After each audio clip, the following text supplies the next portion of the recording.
ಹರೇ ಶ್ರೀನಿವಾಸ. ಎಲ್ಲರಿಗೂ ನನ್ನ ನಮಸ್ಕಾರ ಹಾಗೂ ಗಣರಾಜ್ಯೋತ್ಸವದ 77ನೇ ಗಣರಾಜ್ಯೋತ್ಸವದ ಹಾರ್ದಿಕ ಶುಭಾಶಯಗಳನ್ನು ತಿಳಿಸುತ್ತಾ, ಶ್ರೀ ಬಂಕಿಂಚಂದ್ರ ಚಟರ್ಜಿಯವರ ಒಂದು ಕವನ ವಂದೇ ಮಾತರಂ.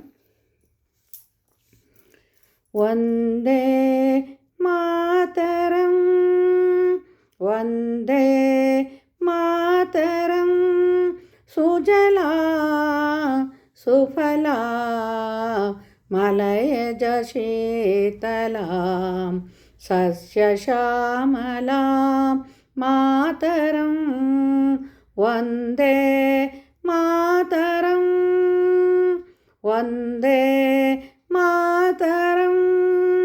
ಶೋಭ್ರಜ್ಯೋತ್ಸ್ನಾ ಪುಲಕಿತಯಾಮಿನಿ ಫುಲ್ಲಕುಸುಮಿತ ದ್ರುಮದಲ ಶೋಭಿನಿ ಸುಹಾಸಿನಿ ಸುಮಧುರ ಭಾಷಿಣಿ ಸುಖದಾ ವರದಾ ಮಾತರಂ, ವಂದೇ ಮಾತರಂ.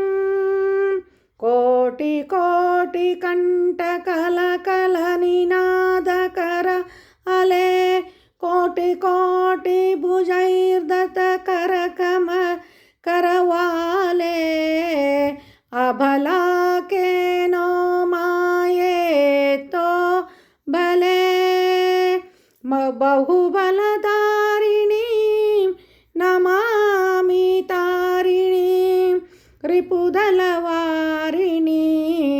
मातरं, वन्दे मातरं.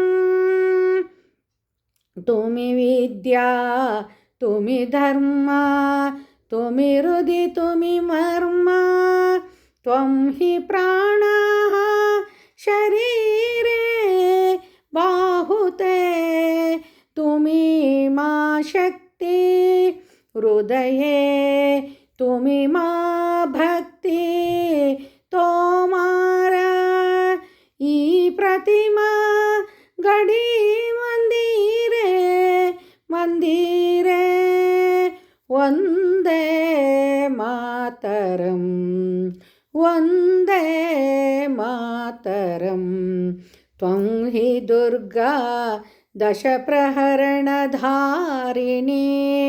ಕಮಲಾ ಕಮಲದಲ ವಿಹಾರಿಣಿ ವಾಣಿ ವಿದ್ಯಾದಾಯಿನಿ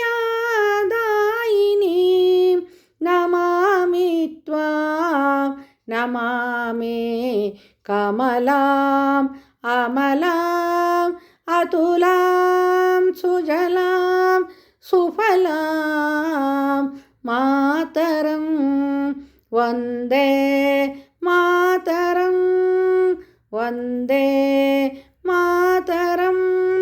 ಶ್ಯಾಮಲಾಂ ಸರಳಾಂ ಸುಸ್ಮಿತಾಂ ಭೂಷಿತಾಂ ಧರಣಿ ಭರಣಿ ಮಾತರಂ, ವಂದೇ ಮಾತರಂ, ವಂದೇ ಮಾತರಂ, ವಂದೇ ಮಾತರಂ.